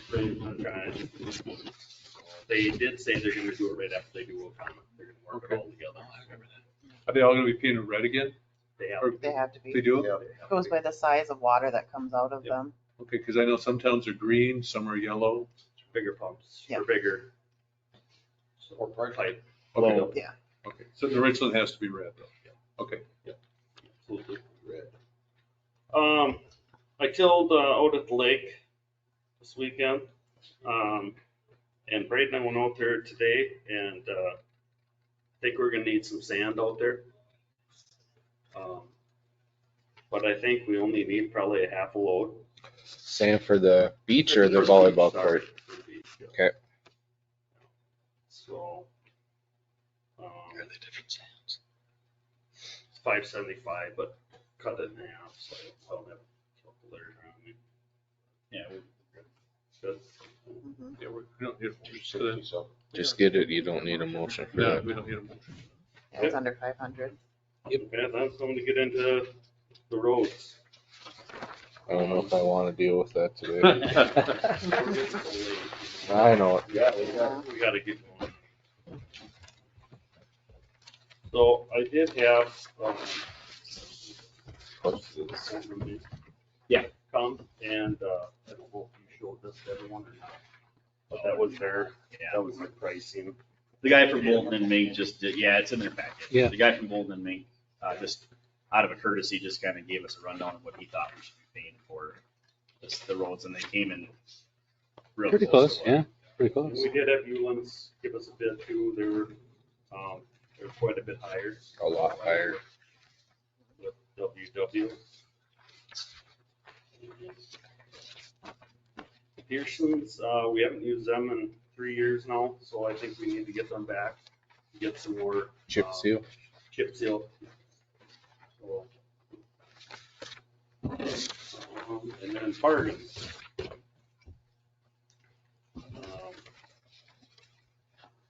I know I told you this last year, and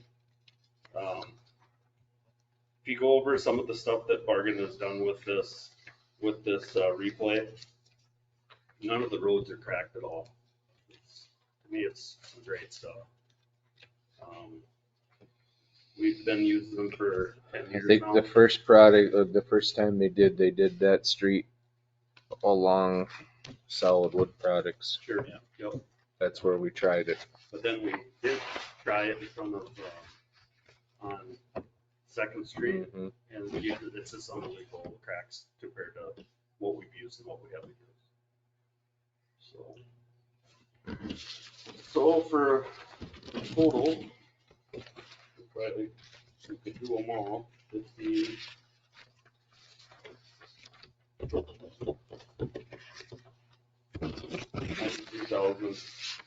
$93,871. So Eric, can I ask you a question? On the one from, well, redoing Balsam, since that was just done, but is it necessary to go in and for, well, Balsam and Ash? We need to- 10,300. We need a wear code. Okay. For a blade. Is that what you do like the next Yeah. year after? Yeah, and it also gives you a little bit of oil too, so it's actually helping the road also. Okay. All right. What'd you say the total was? Yeah, I just, hang on. 93,871. 93,800 something. 371. That's what I read.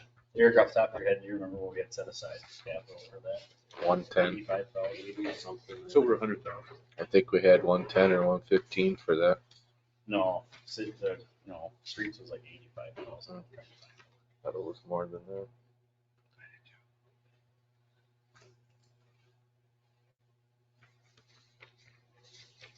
So Tony, what's your recommendation? Ask Eric. He deals with. Okay. Well, you know, I had a very good conversation with this Corey from Bolton and Macon. He directed me in the right way to do these. I had some other roads that were probably more serious, but the infrastructure underneath is bad. Okay. So we're not going to touch them until we do whole years. Makes sense. So I know like the road in front of the school is terrible. That's one of them. Yeah. That is I one. mean, that should be a priority. But next year. They're redoing the parking lot, so we're holding off to do that at the same time we do the parking lot. So Okay. hopefully we can do it all at one, and it's Bolton and Mink also. Oh, they are. That's Okay. doing that one too. Okay. Perfect.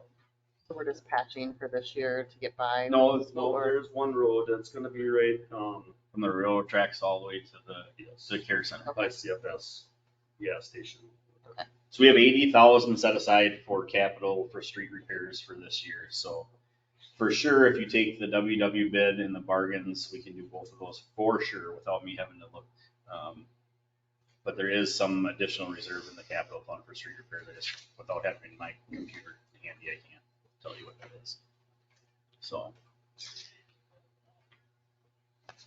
ultimately, we're gonna be on the last part of the schedule for those projects anyway, but if you want to approve those two projects, I can definitely look a little closer. What's the time frame?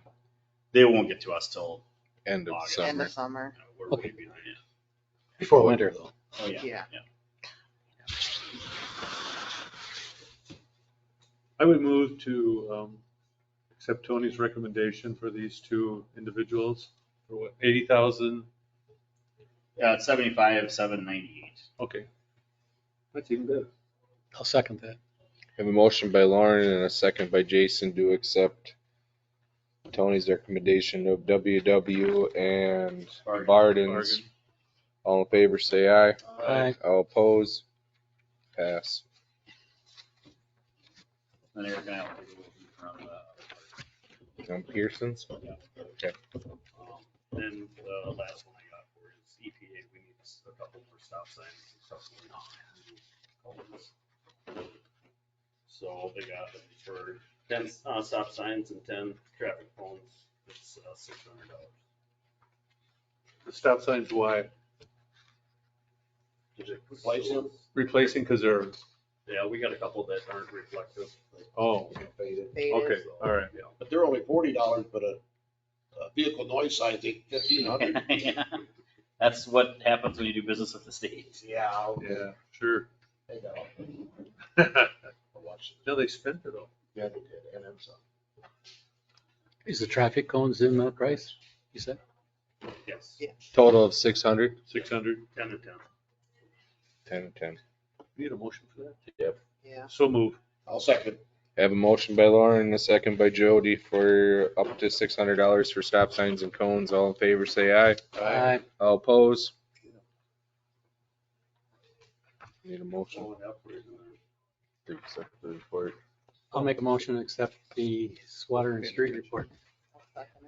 Have a motion by Jason, a second by Lauren to accept street department report. All in favor, say aye. Aye. Aye. All opposed? Move on to flood update. Thanks for all your hard work during the. Thanks, Eric. Just a real quick update. We still have our emergency declaration open. I've been working with Denise with emergency management and also Carla Christopherson from the school, putting together affected things and putting spreadsheets together so that they have that information for that declaration.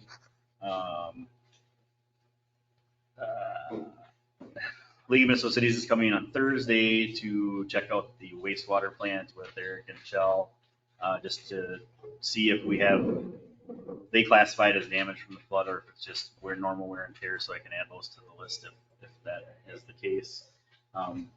My anticipation is that we will allow that emergency order to expire at the next council meeting. We should have everything taken care of by that time. And then just another reminder, if people haven't filled out that questionnaire, please do so, because that'll be information that I need to send to Denise up at emergency management.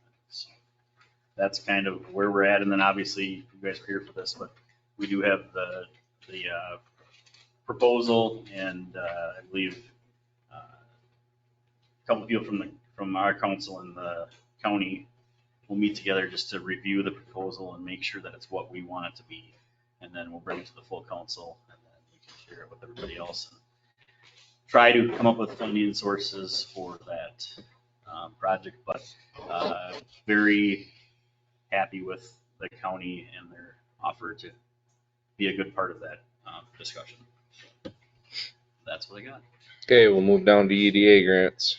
We don't have anything because nothing got approved by EDA. Okay. Sorry. Concession stand purchases report. So the concession stand will be up and running this year, I'm happy to say.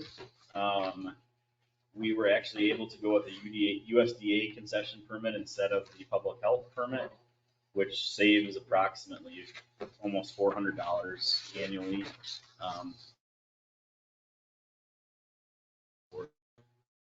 The basically prepackaged things, including ice cream, candy, pop, but I was also informed that we were allowed to sell basically like, Holiday and Speedway has those sandwiches you can microwave or whatever.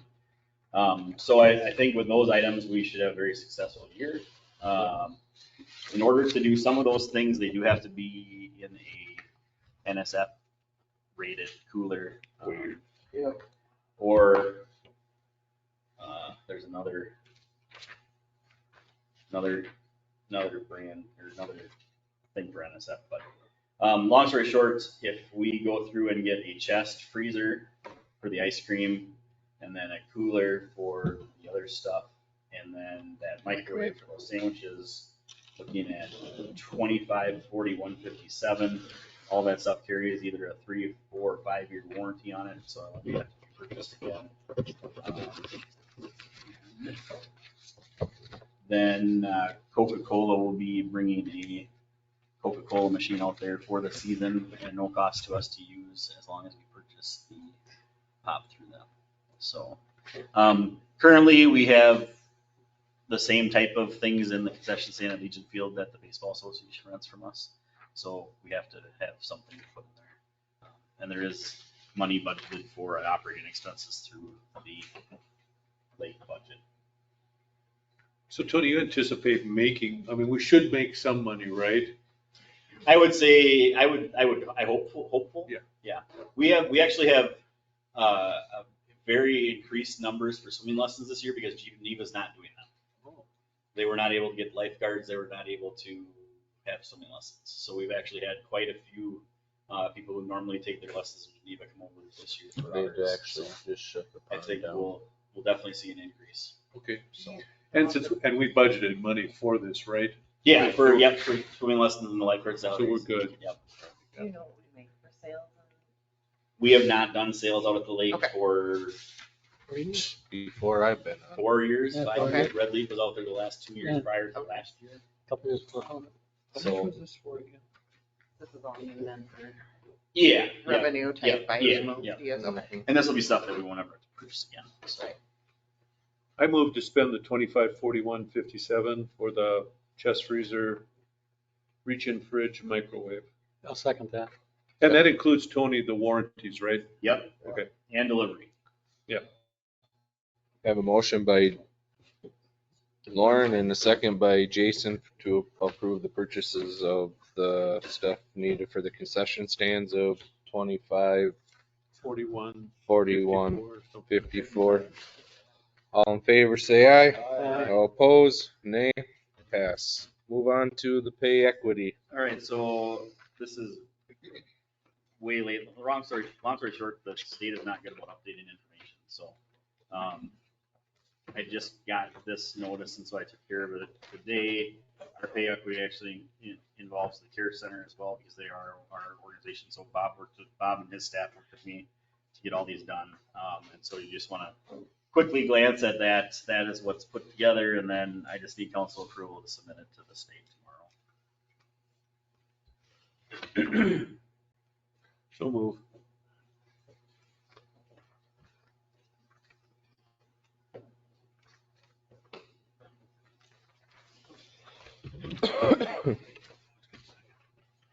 Gotta look at it.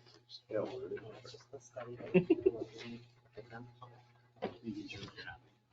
Which I'm looking at. Got it. Okay. Oh, I'm being too harsh.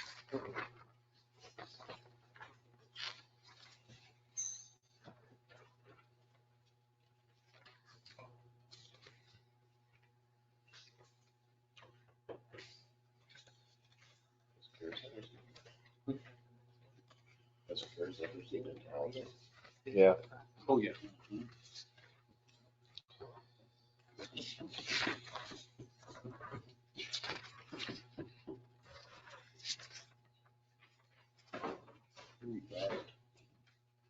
Look at the bottom line.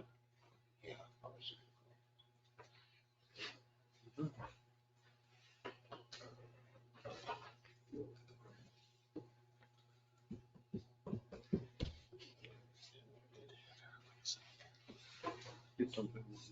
I know it is something. Yeah, that says Minnesota management of budget, I guess. I'll make a motion to approve it. I'll second that. I have a motion by Jody and a second by Jason to approve the pay equity. All in favor, say aye. Aye. All opposed. Move down to number 5, accepting a resignation of a full-time police officer. All right, Brandon Herman, Officer Herman has been hired by the OC County Sheriff's Office and has tendered his resignation effective June 9th, 2023. So the motion to accept that resignation, and then I would like the council to authorize me to immediately start the process to try to find another full-time officer. So move. To accept the resignation. Can we include a letter of, Thanks. yes. I'll second that. I have a motion by Lauren and a second by Jason to accept the resignation of the full-time police officer. All in favor, say aye. Aye. All opposed. Aye.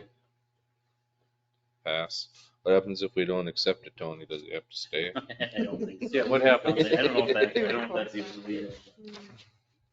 Formality. Yeah, I would like the council to authorize me starting the process to try to find it.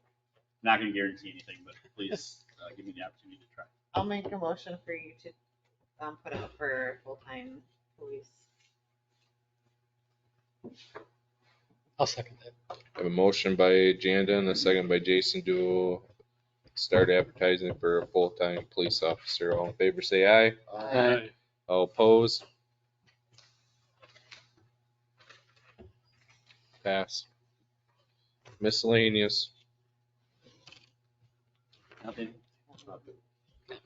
Administrators report. filed the claim with LMCIT, like I said, they'll be here on Thursday. Worked with emergency management on disaster declaration documentation, worked with Care Center Clean Pay Equity.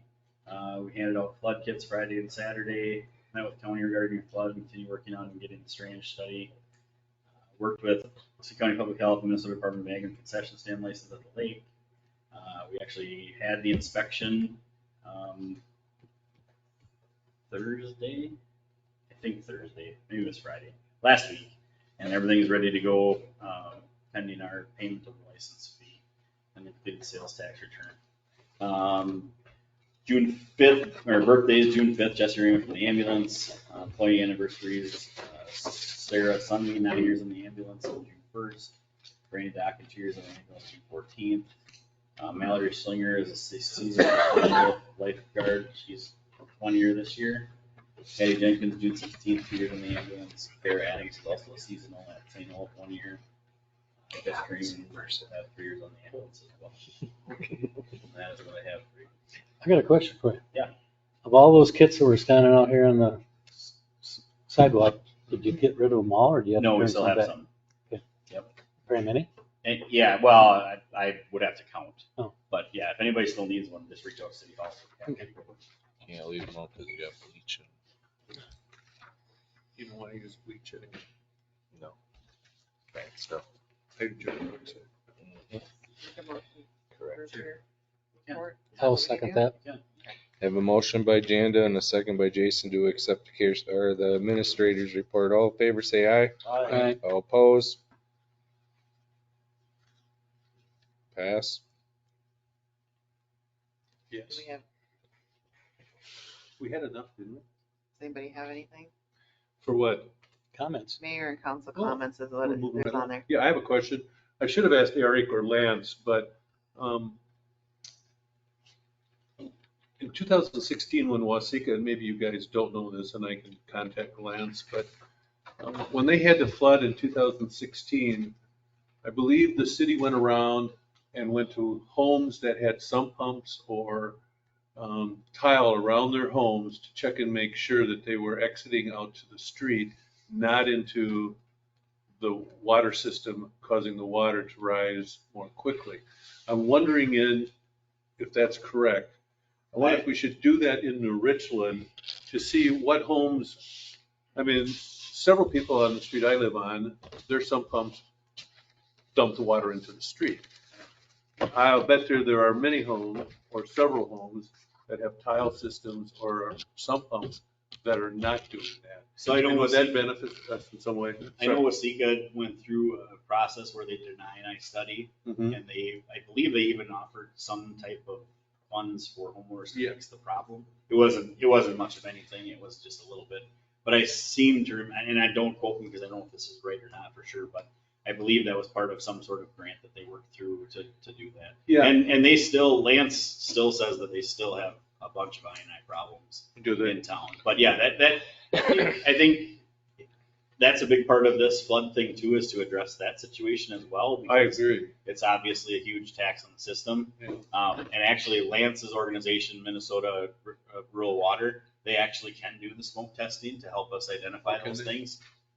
And so my plan is this week to meet with him sometime to find out what costs is associated with that, how long he thinks it's gonna take, and that kind of stuff. But that would, basically what they do is they put smoke into the sewer system, and if you see smoke inside somebody's house, you obviously know there's a connection directly to the sewer system. Yeah, well, I think it would be beneficial after what he said. Yep. That some pumps are putting the water in the street or on your Yeah. lawn or in your alley or someplace. Yep. Other than into the water system. I did drive around with Shelley during the whole process, and there was a lot of streets that there was no water coming out to the streets at all.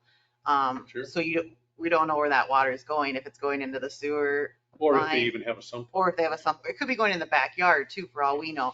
But it's going somewhere, and the roads shouldn't be that dry, is what her and I had determined. Yeah, I think that problem needs to be addressed because I think it will help some of the issues we have. If there's 75 homes or 100 homes that are pumping into the water system, Well, businesses, whatever. Not only that, but if those homes are also getting groundwater in, and then they're pushing that groundwater into the sewer. Yeah. Yeah. And that's also conflict. So that's why I was talking about having a comprehensive plan to address this, not just the drainage water. I was just gonna mention, on that plan, have a checklist to say, because I remember when they replaced Third Street, they came and asked me if I wanted to have my sump pumps put into where they were supposed to be. Okay. So I think we could do that anytime we repair a street. Sure. Say, go to the homeowners and say, if you got this, we can help you I fix it. actually really liked their idea of having an inspection upon sale, just to, make sure that's. I think that's a great idea. So I'll definitely look into that and get you some, I'll talk to our attorney and I'm sure he has drafted that already, so it'll be very easy for him to. Then I just have one more question, because people ask me and I don't know. Over by Budak's Implement, is that a pump? It's So lift station. Lift station, okay. For the sewer system. Oh, sewer system, okay. Then the pump that's behind the care center, what is it, 50 yards, The one 75 that's yards? Into Well, park. the Legion Field On the drains corner under there. there and then it comes out there. It doesn't seem to me, if you look at this logically, why that pump would get the water from the Legion Field, which doesn't, seem to work that well anyway, when you see how flooded it gets. But it pumps the water out right next. It's to a the shared, how am I getting it wrong? But there's a few different people that pay into that pump to make that pump go. Okay, And couldn't tell you off the top of my head, I'd have to look at our records, but it's Budak Implement and a few other places around there that it's. well, maybe the school, because it's working with Legion Field. Yeah, I don't know. I don't know for sure. But that's what that is.